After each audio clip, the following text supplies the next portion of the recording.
10 mil, 10 mil, ayy, ayy, ayy. She the only shorty that be ready with me if I have to.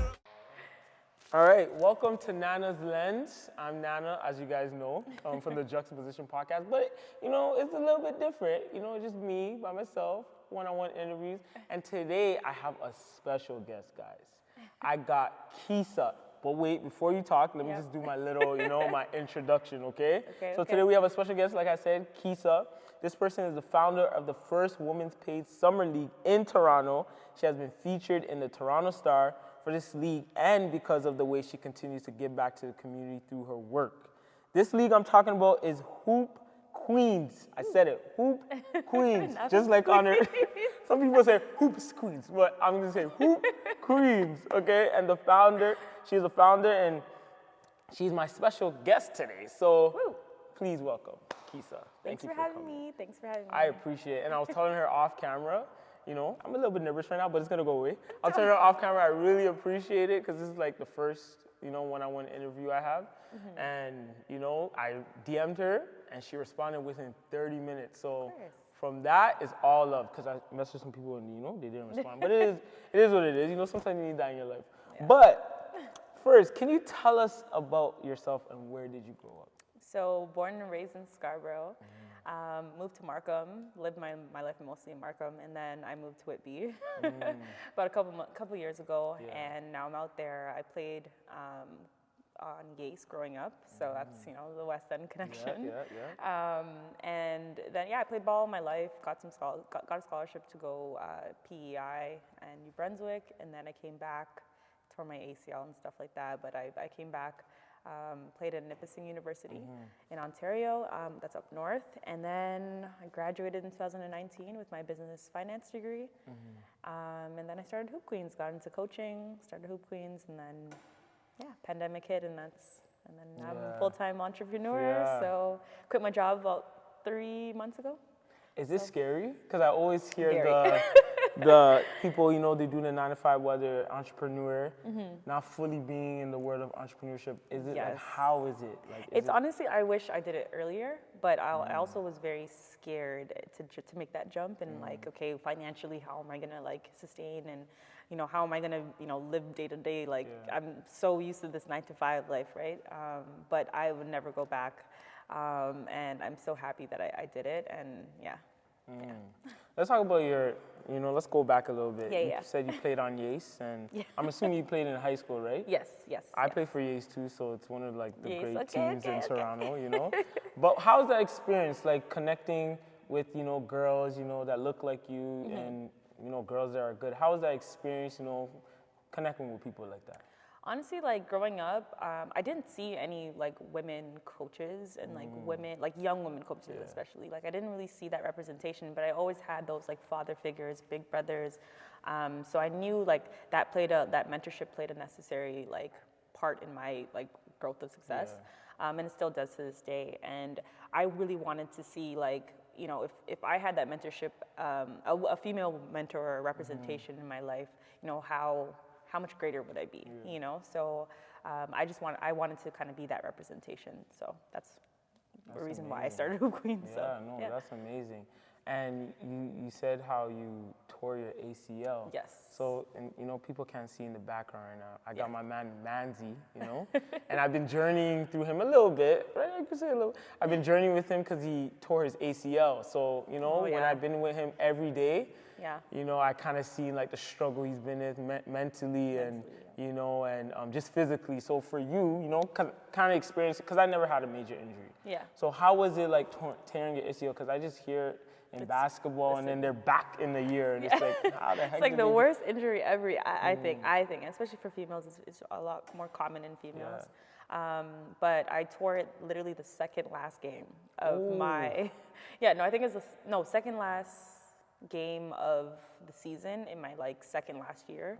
So my last year of school, I basically played on an injured knee. And I had the decision whether to like go to surgery or kind of do a lot of prehab or rehab and then play with a brace. So my last year was mentally really, really tough, but it definitely prepared me to be like this entrepreneur that I am now. And I feel like I'm mentally built for anything because I went through that injury. So. what do you think your life would have panned out if you didn't get injured? Yeah, I don't know. I don't know where it would be because mentally I feel like that really helped me, like be that mental, like that strength, that like, you know, perseverance, that resilience, like, okay, like that mental talk that I talk to myself every single day, like that's exactly how I used to speak to myself when I was in that moment of my ACL being torn and how do I get back and am I gonna play the same and like all those doubts kind of thing, like that I still have those doubts now, but obviously off the court and entrepreneur life. But yeah, it's helped me so much. Yeah. So let's talk about HoopQueens. How did you start it? What's the origin? Yeah, so 2019 when I graduated, I fell into coaching, and some of the girls wanted to run and you know do some games and stuff like that, and I wanted to get back in shape because you know after you know you graduate and you're done playing ball, it's like, okay, well, what am I doing? I'm like, you know, I'm getting out of shape and like I'm just the normal human being, so I wanted to get back in shape. Some of the girls that I was mentoring and coaching asked me, Coach, you know anybody like that can train me, whatever, and at that time, like I don't think I'm a trainer or anything, so I kind of reached out to people in my network, and they had a gym and stuff like that, and they had some training times, and then I got Ashley, got all the girls that I kind of grew up with and played against, like on a run, and then that's how HoopQueens started. It was just like a natural thing. It wasn't like a planned thing. It wasn't like something that I wanted to do for you know all my life. It was just more so just like a natural thing, and then I decided to like obviously not waste my university degree. A lot of money. So I was like, you know what, let me turn this into a business. And then you know when I started to ask people like you know that had been in the basketball business for a long time, you know they were telling me you know there's not a lot of money in basketball, there's no women in basketball, there's no like support that you'll actually get, and me being the person that I am, I'm like, you know, I can prove you wrong. So that's literally how it started, and I just started to brand it and build it as a business, and also I wanted to now teach these girls like, hey, there is money in basketball, you know, you can stay in sport, stay around, so. Because my understanding of HoopQueens, especially, it's like I went on Instagram and I just seen boom. I seen all the promo, I seen all this stuff. And a lot of people are gonna be like, oh, you know, she hasn't really like, you know, grinded or anything like that or anything, you know, but what was like the moments leading up to that in terms of like, I think you mentioned it a little bit, like, was it just the runs or was it like, did you have like a trial period of like a summer league or like, or did you just said, let me just jump into this? It was literally the runs, like it was literally, so it started with the runs and then we got some cameras in there and then like girls, like they like the same thing as guys, you know, we like the mixtapes, we like the highlights, we like the, you know, crossing, you know, not dunking it, but some girls dunk, but yeah, like the girls in there, they like the mixtapes and stuff. So I was like putting my own money into it and like literally like a lot of money into like marketing and mixtapes and all that stuff, paying photographers to come out, paying videographers to come out, do mixtapes. And then that's kind of how everyone, I noticed everyone kind of like liked and shared and all that stuff. So that interaction with the media was a big thing for us. And then the following year, so 2021, we made it known that, you know, we're here to stay. We have runs all summer for the girls. We're providing a safe space. And then I wanted to challenge myself a little bit more, take it up a notch, and I wanted to do a tournament. So I did the tournament. That was like an all-women's tournament. We had some high school players in there. People came from all over, like all these teams started to appear. I was like, wow, I didn't even know about these teams.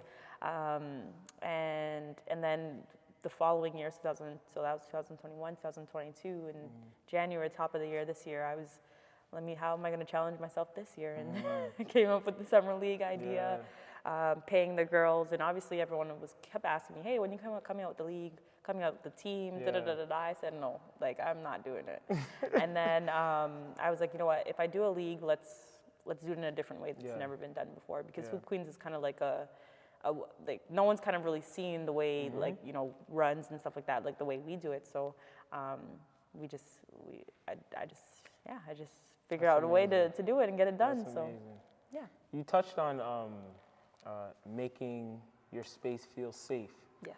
So I have a sister that works at a gym called Energy, and it's all women's gym. So how, like, talk about the importance of like having a space that makes women feel safe, because sometimes I'd be like, okay, it's basketball, like, you know, why, you know, like, does it really matter? But talk about like your experience Yeah. you have witnessed on Yeah. how it should feel safe when it comes to basketball. Yeah, so growing up, I always used to run with the guys. Like, Yeah. obviously we had our team practices and stuff like that, but outside I wanted to get reps in. So there was never any runs for like just girls or like just women who like were competing at a high level that were home at the same time. So I literally wanted to create that space and that safe space of like camaraderie and sisterhood and like, cause I had that growing up, like that like Yace team that we were like, at Yace community, like as you know, like, you know, it's tight knit, it's sisterhood, brotherhood, like that feeling like goes along with you for like lifetime, you know? So I wanted to create that, that experience with Hoop Queens. So that safe space, I know that, and a lot of, in women's sports, there's a lot of like coaches and a lot of people that are like, you know, men, egos and stuff like that. It definitely affects, you know, like women and how they see themselves and how they play on and off the court, who they are, how they think of themselves, how they look at themselves. So, you know, obviously me being a woman, a black woman especially, creating that proper representation for the girls, like that was so important to me. So I wanted to just keep that safe space, that tight knit space, and I want to just continue to say like, hey, like this is a safe space for you, and there's not going to be a lot of men and you know a lot of egos and a lot of politics and stuff involved in Hoop Queens. So you guys can come and play here, kind of thing. So I wanted to just that was so important to me. Yeah. And speaking on that, which is a crazy thing, I think I seen the news. In the States, one girl was playing with her friend, and she beat him. And then I guess the friend went to a car and shot her. Yeah, I seen that. Which is crazy. It's so crazy. Like it's so crazy. Like just to see something like that. Like the ego factor can be such the biggest thing when it comes to basketball. And I feel like that's what people gotta like realize. Like when I play basketball, I think like yes, I you know like banter and stuff like that, but I know who to banter with. Yeah.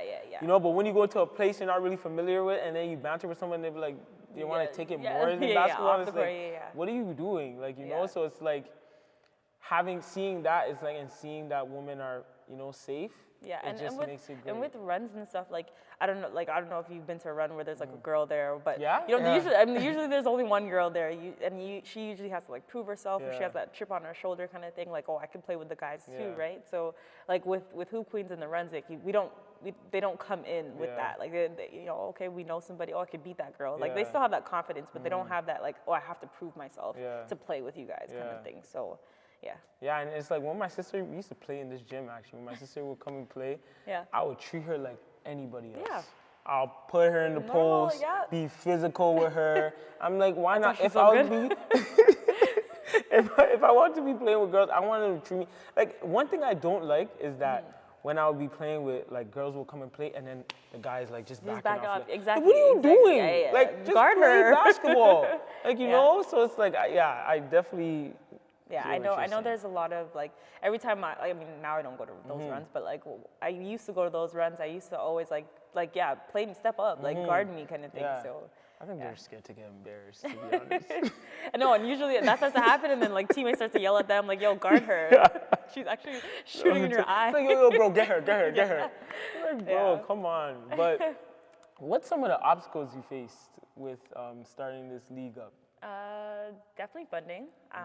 So at first I thought, the commitment factor was going to be an issue with us. And I thought, girls play all year, they don't want to play in the summer. They want to go to the barbecues. They want to do their hair, nails. Like, they have all these appointments. So I'm like, the commitment, I didn't really think that it was going to be there. But once, we put it out and we started to build it, there's like an overflow of like girls who wanted to play and commit. Did you have to reject people? Yeah, I did. So next year we'll have a combine. We'll have like a fair kind of thing. So, but this year it was just kind of like small and like tight knit, like who I knew kind of thing. But next year there'll be a combine. So, but the biggest opportunity was funding, like finding the funding to like, start this idea and kick off this idea where I had, I met this lovely lady named Megan Young, and her dad passed away, unfortunately, but he used to be a coach, and he actually let the first girl in Scarborough to play on his boys team. So it was just kind of like a full circle moment when I met her, and her foundation actually kickstarted the league, and They gave us $20,000 to towards the amazing. salary. So then once we kind of got that and we started to roll and like, okay, how do we, build his legacy and try to like, move the needle for women's basketball. And then that was just kind of like the kickstart, and then we reach out to people in our networks and stuff like that and started to build it, So let me see if I can read you right now. So you're telling me this league can possibly become a league where you're getting paid hundreds of thousands of dollars? I mean, I hope one No, I'm just saying, like, if I'm look saying back if, on this interview like in 10 years and like if investors be like, yo, let's just keep on Yeah. pumping money, you get, Yeah. TV people. That's how Hope you're so. look I like. hope so. Are you trying to look at it like maybe this can be in the WNBA lane? So or... WNBA definitely like we have things that are aligned in similar missions and obviously creating opportunities for women. I definitely want to complement them, and I don't obviously want to take over or compete or anything like that. So I want to be able to complement them and kind of help them come into this market of Toronto when the WNBA is ready to come to Toronto. I want to be able to set it up so that if they ever need like any research, or if they need any help whatsoever, I'm there to help them. So, but going forward, I really want to be able to just create more opportunities for girls who come back when they play D1, when they play, when they're graduating youth sport, or if they're, coming back from overseas. I want to give them an opportunity to play at a high level with other high level people. That makes sense. That makes sense. Yeah. So what's the process for women to get into this league? Like you said, next year you're gonna do a draft combine. Yeah. Like, do you kind of have to like know like what team they played for in the past? Like, do they have to have some sort of credential to even step on the court? Honestly, like I never played D1, so I'm never gonna turn away someone who's like, okay, you just play D1. Like I'm not gonna do that. But I want to be able to have that combine so that people like have a fair opportunity to get into this league. But yeah, no, your credentials is if you could play ball. Like literally, if you can play ball, whatever level you played at, who cares? As long as you can play. Yeah. So yeah. Nice. So now I'm gonna look at my notes. So, when most college athletes graduate? This is one of the questions I definitely want to read for. When most college athletes graduate, they either pursue a professional career or others go into a completely different field. What made you go in this direction you're in? Other than, yes, you did the business and stuff like that, but what's driving you to like, yo, I want to put people on, like? Well, when I graduated, or in between the times, like I came back for the summertime and I was trying to train and, obviously get better, I noticed that there was a missing component in women's basketball. Like there was no runs, there was no training, there was no like something that like helped me to get better, because I wanted to be the top player. I wasn't the top player, so I wanted to, get there, but I didn't have those resources. So when I graduated, I was like, okay, there's definitely something that like I can do, and when I started coaching, I was like, okay, how do I, build it and figure out a way to help the younger me, and obviously with my ACL, honestly, that took a toll on my body. So I was like, okay, no more basketball. When did you know it was over? Listen, what was the play like? You're like, yeah, this is over. One game, I finished the game and I sat down and I don't know if you ever felt that, but when I literally could not get up. For real? Paralyzed. Like I felt like I was paralyzed. Like I could not get up. And I said, oh my God, this is way too much on my body. And for me to like recover, like the recovery was a lot on my body and my mind and just all that stuff, right? So I was like, you know what, I still love the game. I love the game even more now, but I was like, let me just try to stay involved in the game, and that's what kind of like keeps driving me of like, okay, like I know that there's so many people that need resources. I know there's athletes out there that need, job placements, that need this guidance, need this mentorship. So that kind of like is my why and like why I keep going. And I know that, I'm not gonna stop until like everyone or every school has those resources. And can you say that's where your basketball passion now is gone to? Yeah, basically, because a lot of the females, they don't speak up for themselves, and I think whether it's 1 through 10 or 1 through 12 or whatever, how many players you have on your team, like every single player has that need to like go further after sport, right? They need help of like, okay, how do I get an agent if I want to go overseas? How do I get some runs? How do I get some training? How do I get, you know, there's so many questions that they have, but they maybe just don't know where to ask or who to ask. So I want to be able to like provide that resource. That's amazing. And support. Amazing. That is super amazing. Was there a time where you felt like you wanted to quit? Like you said that this is over, or did you feel like it was like always?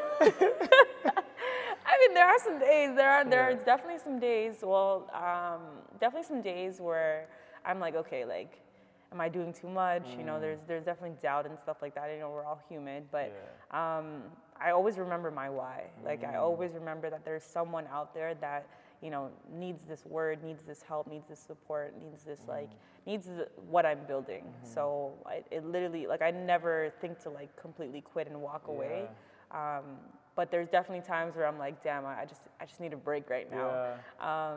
But it keeps me going, like the why, and you know, every now and then it's so random that I get these questions, or I get, you know, someone to do an interview, or someone just randomly, like when I'm feeling down or when I'm feeling like those doubts, like always, I don't know if it's God, I don't know if it's the universe, I don't know what it is, but usually someone sends me a message that like inspires me to like, okay, Keesa, like get back up, you know? So, and it's random. It's literally like any time of the day, I always get like random messages, so. And that's community. And speaking about community, like how important is community for this journey you're on, and people helping each other? The community is like, so some people say like, oh, why do you keep saying we? Why do you keep saying we? And I'm like, because it's not just me. It's literally we as a community. We as, you know, the community has built this. Like, it's not me. It's it's my ideas and it's my effort and it's, you know, all my time and stuff like that. But it's really the community that's like pushing this thing forward. It's like they're the vehicle of like the success of HoopQueens. Like, you know, without the community, like HoopQueens would not be where it is. You know, so obviously with my ideas and my input, it's you know, like probably I don't know 50% or whatever it is. But the community is literally the definition of HoopQueens. So see, and with that mindset, people, that's why HoopQueens is gonna be far and it's gonna be successful. I'm telling you, I mean, I'm not gonna say I said it first, but that's why it's gonna be like, that's why it's gonna be it. Yeah, because you know, community is like, it's one thing, like, you know, to have people that know you and, you know, will support you and stuff like that. But for people to like know what this thing is, or you know, support it from far and like fly out just to come see the games and like travel from 2 hours to Niagara, Barrie, all these places to like come and see and support. You know, it means so much to like me, to like, you know, outside of me and my heart, my feelings, my emotions. It means so much to the girls, right? So to showing up to support and seeing that they, you know, they want to play in front of a crowd. You know, all women, you know, they want to play in front of a crowd. They want to show off how good they are, right? So, yeah. How was the outcome like of the games, like the people showing up?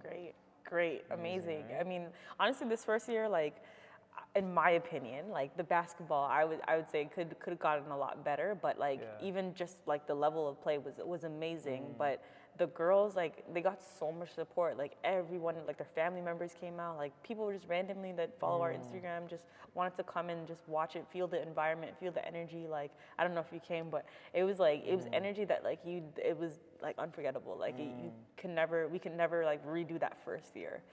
But now obviously we're gonna build on top of it, and it's going to be better for next year. A lot of the girls are graduating, D1 girls and U Sport girls are graduating. A lot of the girls who are coming back from overseas are now preparing for the HoopQueens Summer League. So the level of talent is going to be through the roof. Like, it's going to be amazing. So. And can high school players play in this too, or it just has to be? No, well, we're trying to see like what the rules are because, well, obviously, like, because some of the university girls didn't get paid just because of like eligibility and stuff. But now that we have like the rules and like, because that was planned, our summer league was planned in like 2 months, like 2-3 months, boom, boom, like it was. It was quick. So now that I have all this time to like plan and like get all the, you know, paperwork, legal, all that other stuff. Everything will be figured out. So hopefully, you know, we can get some young girls, because there are some young girls in our runs and stuff that could hoop with like professionals and girls who are in D1. So yeah. Why do people say that women's basketball is boring? I don't know. Nobody that says that. I don't claim them as friends. But honestly, like if they even watch just one game of WNBA or even NCAA or U Sport, any game, like we have the foundation. Like NBA, all they want to do is just dunk and shoot threes. Like that's all they want to do. It's not really skill, you know. So the women, we play the game. Like we understand the game at a very, very high level. If you really watch us play, it's like it may be boring to some people because we're not like dunking all the time. Some girls dunk. There's actually a lot of girls in the league now that dunk. So, you know, we're not doing the flashy, all that other stuff. But if you watch a WNBA game, there's all that. There's people arguing. There's people crossing each other up. There's people breaking ankles. There's there's people doing stuff that the guys are doing. It's just I think it's that mentality of like. You know, when, like I said off camera, when people say math is so hard, I hate math. Like, if you keep saying that, and you don't actually try math, you're not going to be good at it, right? So, when people say it's WNBA is boring, but have you watched it? Have you actually sat down and watched a playoff game? And WNBA, like I don't know if you watched the finals, but it was so exciting. It was super I was sweating. Yeah. I was sweating. I don't know. I haven't really seen the NBA game like that since like Raptors. So. No, for sure. Yeah. Well, I got some rapid fire questions before we end. No, rapid fire questions is a part of it. Who's your top 5 players in the NBA ever? NBA ever? Yeah. Oh my God. I need 5. You're gonna ride or die with. Allen Iverson is my favorite. Oh wow. Number 3 is like, and he's like sick. Okay. So AI, Kevin Garnett used to be Wow. my favorite player. Kevin Garnett used to be my favorite player, but we'll keep him in there. Whatever, I don't care. Kevin Garnett, LeBron James, obviously. Kobe never used to be my favorite player, but I respected him. Same. I respect him all time. I don't know, it's so hard. I love KD. No, Kyrie. Kyrie, AI. Kevin Garnett's gonna have to take the boot. Kyrie, AI, LeBron, KD. Wow. Someone back in the day. Let me say back in the day. Magic? Nah, I won't say favorite. Shaq. No, not You said Shaq. Jordan already? Nah, Jordan's like. How are you not gonna say Jordan? 6-0? I would say Kobe over Jordan, to be honest. Wow, that is interesting. To be honest. That is so interesting. Okay. But yeah, we'll throw Kobe in there. Okay, plantain or plantain? What? Plantain? What? I'm Trinidadian. Oh, Lord. Plantain. It's plantain. No, it's plantain. It's plantain. I have some Africans in the background. How do you say mountain? Mountain. Exactly. No. How do you spell mountain? No. But plantain is spelled T-A-I-N. It's not T-I-N. So plantain. No. I don't know why you guys say plantain. No. Plantain. You guys are gonna die on the hill, but I hear you. It's like the Ghana and Nigerian jollof conversation. Hey, it is. You know I haven't had good jollof yet. What? Yeah. You're lying. I know. I mean, maybe it's I don't like jollof, but. First of all, okay, so you had jollof already, but from what country though? I think it's Nigerian. Okay, so you see? I think it's Nigerian. I think it's Nigerian jollof. Hey, I mean, I understand. I think it's maybe like the tomato, the smokiness. I don't really know. I understand. No, trust me, I understand. But if you have my mom's jollof okay, you or a bring couple it to aunties' jollof, okay, I can next definitely time. give it to you Next because, time. yeah. What do you eat jollof with? Me, I eat jollof, you can have jollof with salad, nice barbecue chicken, because I'm Canadianized, so, Okay. Some salad. But some people just eat it back home. They just eat it like that. But it honestly, tastes good by itself. Okay. If you know If you know how to if you know how to do it. But, Okay. you have your little stuff on the side, Okay. But Well, next trust time. me, we're going to bless you with some good jollof. Okay, Sorry, please. Nigerians. It's okay. All right, your top 5 artists. Because I love music. I love hip hop, R&B. You can give me Okay, rappers. so I don't listen to rap. I don't listen to Oh any wow, of that. I okay. don't listen to any of that. It could be from this generation, next generation, the past generation. Okay. Yeah. I love Snow. So Allegra. Okay, That's my a good girl. one. That's a good one. Woo! That's my That's a girl. good. He loves. That guy in the back loves Snow Allegra. Giveon. So Okay. very, very emotional Good here. one. Slow music, that's my thing. R&B. See, that's the thing. Like, I don't really have like favorite artists. I do like Summer. Of course, Beyonce. That's like number one. Number one answer. Sure. Beyonce. That's three. Summer. Snow. No, you have 4. 4. Giveon. Oh, Giveon. 5. Oh my gosh. I'm gonna say. I love Tank, but I wouldn't. Okay, we'll just put him in there. He's a tie. That's fine with Tank. I never really tapped into Tank's music, but what? 1 or 2 You should. songs. Yeah, no. Great, Tank, great guy. for sure. I know Tank's probably good. For sure. Yes, very underrated. If you're stuck on an island, what's 3 things you are gonna keep? Keep? Or 3 Like- things that you would want to bring if you're stuck on an island? Do you have Wi-Fi? No Wi-Fi. Do I have a hotspot like with my phone? No hotspot. Okay, so I don't have a phone, so I don't have internet, so I can't bring my laptop because my laptop is my. Yeah. I literally have my laptop in my bag right now. What do I need? Ooh, I can't play music. How am I gonna get my how? Well, you can play music. You're downloading music, right? So you Okay. can say like music or a certain album. Okay, a speaker. Okay, perfect. So I bring my phone and my speaker because I can have Yeah. things that I could write on Yeah. in my phone, Yeah. and I could do some work Yeah. offline. So phone and speaker, and then is there like food? Yeah. Is there food there or can I have to cook? You have to cook. You have to find the food from the The thing jungle? and cook. Yes. Bring a pot.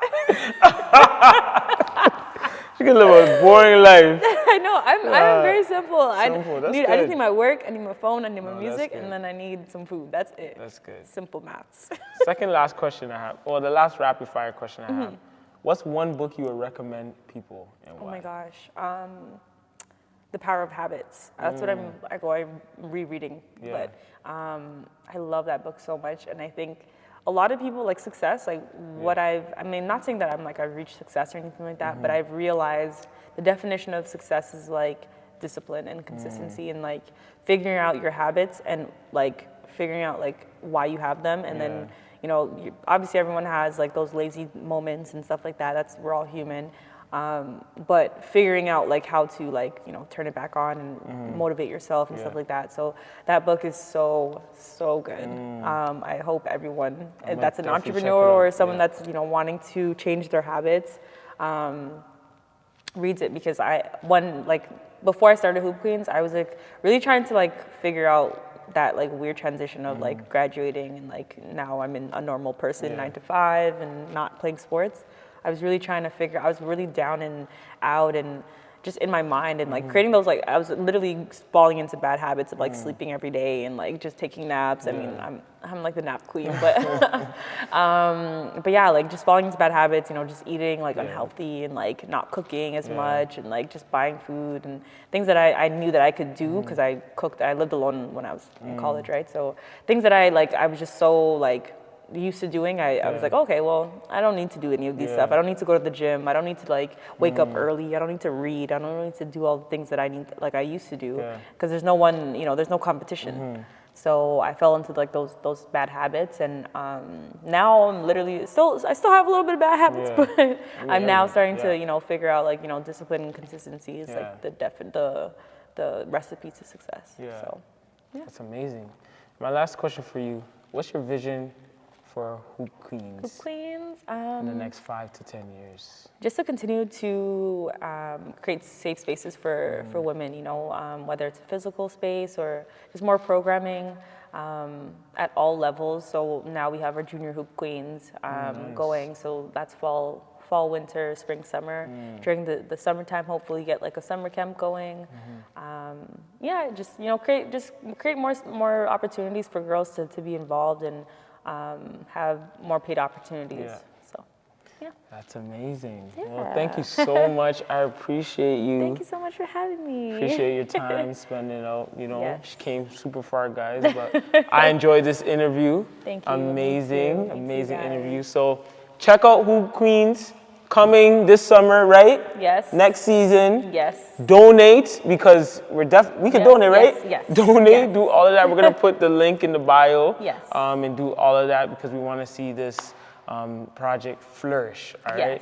Yes, So, and continue to support you. Yes. Thank you. You're doing an amazing job. You're doing an Thank amazing you. job. Thank you I for having appreciate me. it. This is a great setup. Thank great, you. Food and drink before the Yeah, I got some food for her, I didn't leave her starving. I got some food for her.